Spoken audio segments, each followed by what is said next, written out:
Bapak Ibu, kita bersyukur pada hari ini kita boleh kembali berkumpul bersama. Dan ada perwakilan dari PKB, perwakilan dari DPR, perwakilan dari muda, juga PAR. Kita sebentar akan bersama-sama untuk berbicara, memikirkan tentang gereja yang ini masih berada. Nah, Bapak Ibu yang terkasih dalam nama Tuhan, saya sangat penasaran dengan penciptaan, dan saya berharap bahwa penasaran saya itu juga bisa menular kepada kita semua. Nah, Bapak Ibu yang dikasihi Tuhan, ada begitu banyak orang Kristen yang melihat kitab Kejadian khususnya pasal 1 dan pasal yang kedua ini sebagai hal yang sudah sangat lazim, sehingga tidak sedikit dari orang Kristen itu kemudian tidak lagi terlalu peduli dengan Kejadian pasal 1 ini. Nah, sudah tahu lah mengenai penciptaan. Hari pertama Tuhan menciptakan terang, hari kedua Tuhan menciptakan cakrawala dan seterusnya. Sudah lazim. Bapak Ibu yang dikasihi Tuhan, saya mengajak kita untuk kembali ke masa lalu, di masa kuno, yang berharap bahwa keadaan itu kemudian menghidupkan sekali lagi iman yang dengannya kitab Kejadian khususnya pasal 1 ini dituliskan. Nah, Bapak Ibu yang dikasihi Tuhan, kita semua menyadari, semua belajar teologi akan menyadari bahwa ternyata Kejadian pasal 1 itu atau kitab-kitab kita itu tidak langsung ditulis pada saat penciptaan. Jadi Alkitab kita itu tidak waktu Tuhan menciptakan langit dan bumi langsung kemudian dituliskan Tuhan menciptakan langit dan bumi, tidak seperti itu. Itu dituliskan sekian ribu tahun kemudian.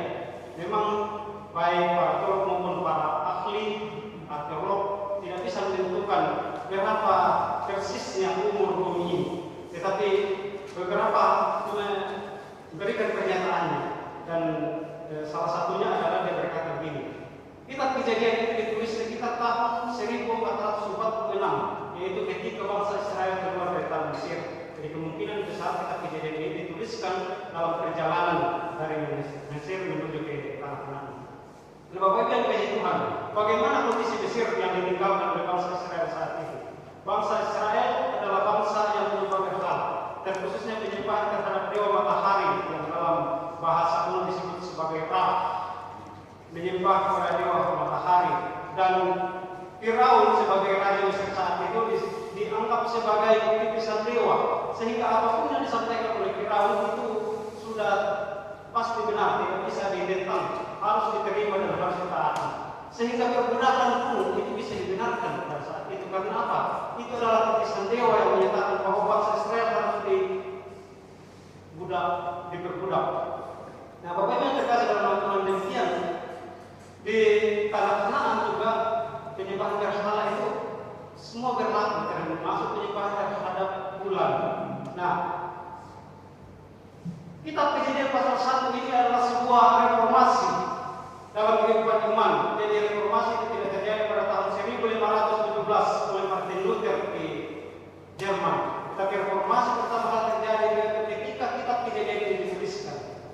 Di tengah-tengah kehidupan bangsa yang tidak percaya kepada Allah, yang tidak mengetahui asal-usul dari mana asalnya ini bumi yang kita tempati sekarang ini, bahkan tidak jelas pemahamannya tentang manusia, maka muncullah kitab Kejadian dituliskan oleh Musa. Menurut tradisi gereja percaya bahwa Musa yang menuliskan ini. Muncul mengisahkan tentang riwayat penciptaan langit dan bumi. Orang bilang, sudah lazim, sudah sekian ratus tahun dibaca oleh orang Kristen, tapi masih begitu banyak pertanyaan-pertanyaan yang tersisa yang sulit untuk dijawab. Misalnya saja, apa yang dikerjakan Tuhan sebelum penciptaan langit dan bumi? Tuhan Allah itu ada dalam kekekalan, dalam satu keberadaan yang tidak terbatas. Sebelum dia menciptakan langit dan bumi, apa yang dikerjakan oleh Tuhan? Masa Tuhan diam-diam saja? Itu salah satu pertanyaannya yang sulit untuk dijawab. Seorang bapak gereja bernama Aurelius Augustinus dari Hippo, waktu itu ada berkata begini. Waktu dia ditanya seperti itu, dia sedang membuat neraka buat orang yang sedang mempertanyakan pertanyaan seperti itu.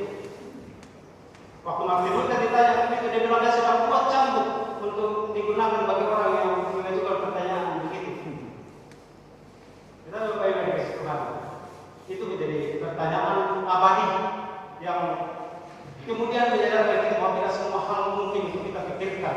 Kita terbatas dan kita serahkan kepada Tuhan bahwa memang ada sisi misteri dari Allah. Kita tidak tahu. Yang jelasnya adalah Tuhan punya rencana untuk menciptakan langit dan bumi, dan rencana itu menjadi dasar di mana Tuhan bertindak dalam penciptaan itu. Misalnya saja Bapak Ibu yang kasih Tuhan, pertanyaan berikutnya, apakah hari yang disebutkan di dalam Kejadian pasal 1 itu sama dengan hari-hari kita sekarang? Mengingat dalam bacaan kita misalnya di ayat yang ke-14 dan 15 itu, matahari, bulan dan bintang-bintang untuk menentukan masa itu baru dibuat pada hari keempat. Lalu di hari pertama, kedua dan ketiga, hari apa itu? Jadi kita tidak jadi syarat dengan beberapa kesulitan, tetapi biarkan itu menjadi pendorong bagi kita untuk semakin penasaran dengan Alkitab kita. Kan matahari baru diciptakan di hari keempat. Kenapa sudah ada hari-hari yang seperti hari pertama, hari kedua, hari ketiga sebelumnya? Lalu ya macam-macam bisa menimbulkan pertanyaan. Saya sengaja membuka ini. Ini adalah permainan di kampus-kampus. Tetapi saya memikirkan bahwa siapapun bisa dan harus belajar teologi. Nah, Bapak yang dikasihi Tuhan, waktu Musa menuliskan Tuhan menciptakan matahari, bulan dan bintang-bintang, itu adalah satu revolusi dalam pemikiran dan keimanan bangsa Israel. Karena kenapa? Sebelumnya mereka hidup dalam masyarakat yang menyembah kepada matahari, menyembah kepada bulan, menyembah kepada bintang-bintang. Musa mau mengatakan bahwa itu bukan Tuhan, itu bukan Allah, itu adalah ciptaan Allah. Jadi terjadi satu pemikiran peningkatan yang luar biasa. Jadi selama ini kita menyembah ciptaan Tuhan, yang seharusnya kita sembah adalah Tuhan yang menciptakan matahari, bulan dan bintang-bintang dan segala sesuatunya.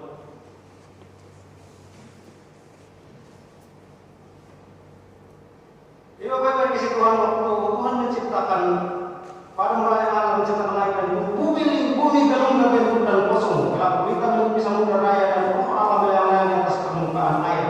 Bumi belum berbentuk dan kosong. Bahasa Ibrani-nya tohu babohu.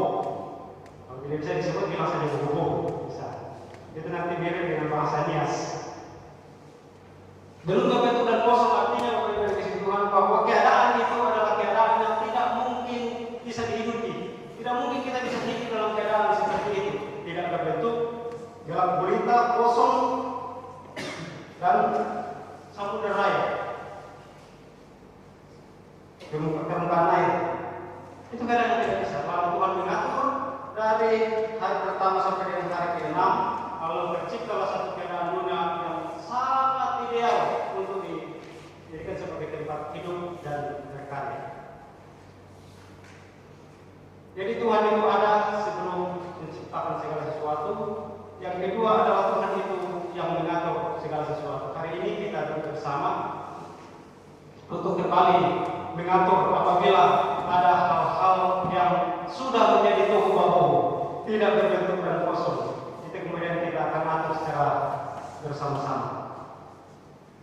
Yang terakhir saya mau membagikan perihal penciptaan manusia. Manusia diciptakan menurut gambar dan rupa Tuhan. Pada zaman kuno, karena belum ada HP, belum ada internet, untuk mengenali seorang raja itu sulit. Jadi salah satu cara yang paling efektif digunakan adalah menggambar raja. Raja itu digambar lalu ditaruh di tempat-tempat atau wilayah-wilayah kekuasaannya di berbagai negeri. Jadi ketika masyarakat datang, dia akan menunjukkan itu adalah rajamu, gambar dan rupa raja yang ada di situ. Bukan raja sesungguhnya, tetapi gambar dan rupa raja.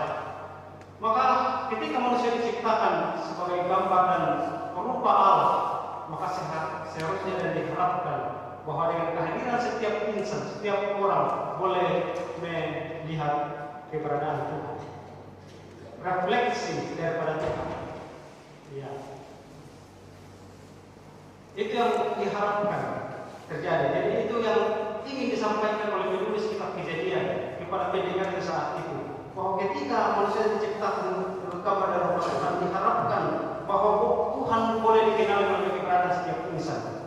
Yang kedua adalah sekali lagi itu adalah pembelaan pencerahan dalam pemikiran teologi bangsa Israel.